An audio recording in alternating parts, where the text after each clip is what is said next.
Europe 1. Elliott Deval et vous. 11h20 sur Europe 1, bienvenue si vous nous rejoignez dans Elliott Deval et vous, votre rendez-vous débat et décryptage autour de l'actualité. 11h, 13h et on vient largement ce midi sur cette marche à Lyon, marche d'hommage à Quentin décédé la semaine dernière. Qu'en avez-vous retenu ? Stéphane et Christian sont avec nous et si vous comme eux vous souhaitez réagir à l'émission, 01 80 20 39 21.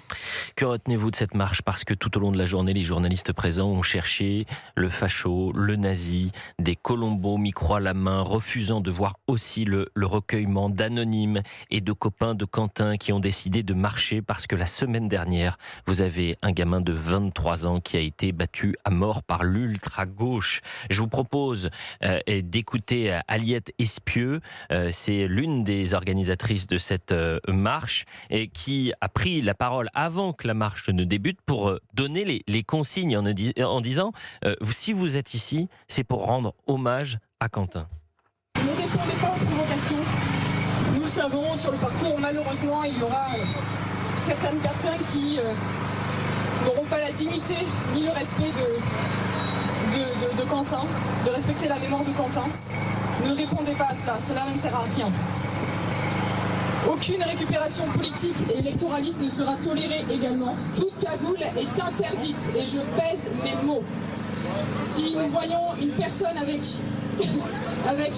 une cagoule, la manifestation risque d'être stoppée. Cet hommage a lieu pour Quentin et pas pour notre égo personnel. Pour Quentin, je vous demande de respecter ces consignes. Ne permettez pas à l'ultra-gauche, à cette milice ultra-gauche, ne leur donnez pas du plan sur la planche. Restez calme et digne.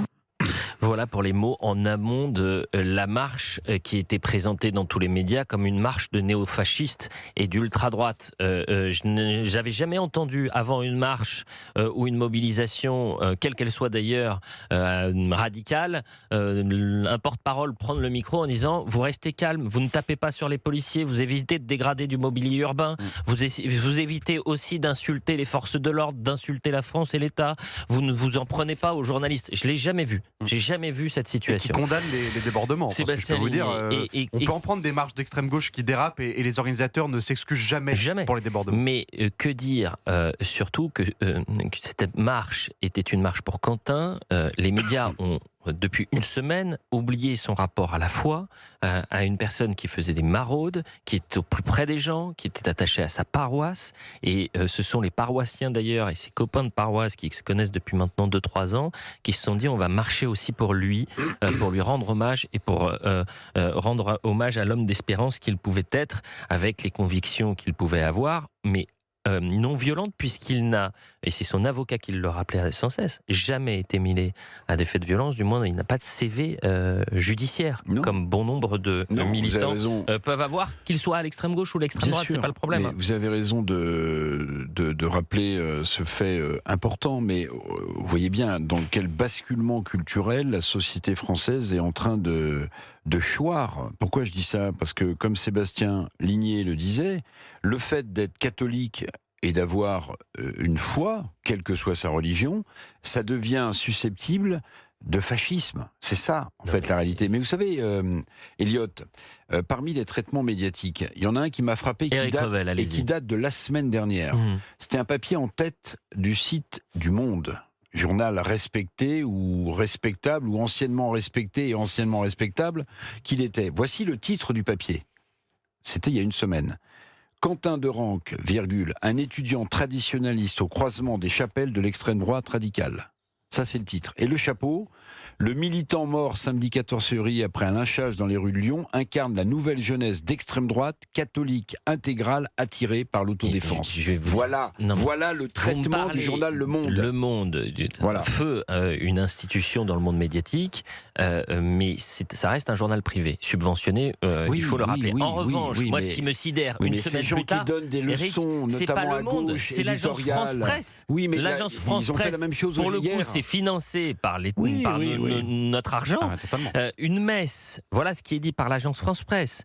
Une messe, un large portrait de Quentin de Ranc sur l'autel de la région et des premiers manifestants, un hommage aux jeunes militants d'extrême droite radicale se déroule samedi à Lyon sous haute surveillance. C'est-à-dire que extrême droite pour l'AFP ne suffisait pas. Extrême droite radicale. Bon, Jacques Serret est avec nous dans le studio d'Europe 1. Bonjour Eliade, merci d'être avec nous, cher Jacques. Vous avez pu interroger Aurore Bergé entre 10h et 11h, la ministre Aurore Bergé. Qui n'est pas tombée dans le panneau et dans le piège de l'écran de fumée, c'est-à-dire qu'elle a voulu parler de la violence en politique, de l'extrême gauche sur le terrain qui peut tuer, et de la France insoumise, parce que l'enquête déterminera s'il y avait des liens entre certains mis en cause dans cette affaire et peut-être des députés, et je pense par exemple au fondateur de la Jeune Garde, Raphaël Arnaud. Écoutez Aurore Bergé. Les mots en politique, malheureusement, ils précèdent souvent les coups. Et c'est ça qui s'est passé, c'est-à-dire qu'on est passé de la théorie à la pratique, en fait, avec la France insoumise et ses proxys, puisque quand on parle de la Jeune Garde, on parle d'un proxy de la France insoumise qui a d'ailleurs soutenu l'intégralité des candidats du nouveau Front populaire en 2024, Parti socialiste compris. Et donc j'espère en tout cas que ce drame épouvantable, et je pense évidemment d'abord à ses parents et à ses proches, fera prendre conscience à chacun du danger que représente pour notre pays, pour notre cohésion, pour nos valeurs, pour la démocratie, la France insoumise. Alors que retenez-vous, cher Jacques Serret, de cet entretien, et on voit toute l'expérience d'Aurore Bergé et le courage aussi de ne pas tomber dans ce panneau du politiquement correct et de cette bien-pensance, d'aller sur un fait, d'en faire une généralité, mais d'aller sur le fait de société, le fait politique, c'est-à-dire la violence de l'extrême gauche qui a des conséquences dramatiques. Ce qu'on peut retenir de cet entretien, surtout, c'est que Aurore Bergé, finalement, ne cesse de prendre ses distances, que j'ai trouvé, avec sa propre famille politique, Renaissance, son parti.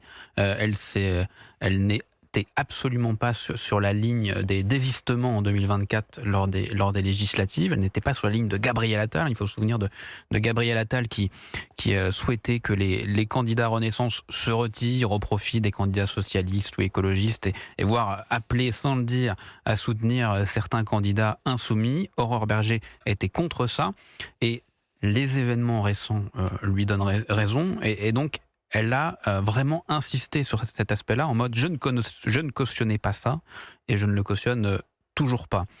Autre point sur lequel elle s'est distinguée de son propre parti Renaissance, ce sont les municipales.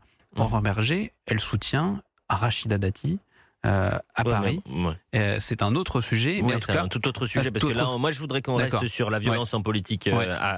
Mais c'est intéressant, effectivement, qu'elle soutienne Rachida Dati pour les municipales. Rachida Dati qui représente la tête de liste, en quelque sorte, à droite. Et on voit à quel point les voix sont en train de se disperser. Et la gauche, qui depuis plus de 20 ans est à la mairie de Paris, peut l'emporter des dissensions qu'il peut y avoir, notamment au sein de la droite. Jacques Serret. Oui, donc on poursuit sur les municipales. Non, mais voilà, elle soutient Rachida Dati face à Pierre-Yves Bournazel, qui est lui soutenu par Gabriel Attal, le propre patron du parti Renaissance. Donc voilà, elle n'a cessé de se distinguer de son parti Renaissance, mais en tout cas, elle a ces mots forts contre la France insoumise, qui, à ses yeux, passe de la théorie à la pratique. La formule proxy est très importante. Et donc il y a clairement une mise en cause de la France insoumise de la part d'une ministre de la République aujourd'hui, et de manière très claire et assumée. Et elle appelait au départ de Raphaël Arnaud, en tout cas s'il lui reste de la décence, il devrait quitter son poste à ses yeux. Merci cher Jacques Serret, journaliste politique bien sûr à Europe 1, 11h28 sur Europe 1. On revient dans un instant pour la suite d'Eliott de Valez-vous. Marche pour Quentin, que retenir de cette marche? Que retenir du traitement médiatique? On va vous sonder dans quelques instants sur Europe. On ira vers les auditeurs Stéphane et Christian qui nous ont appelés au 01 80 20 39 21. Restez avec nous, on revient dans un instant.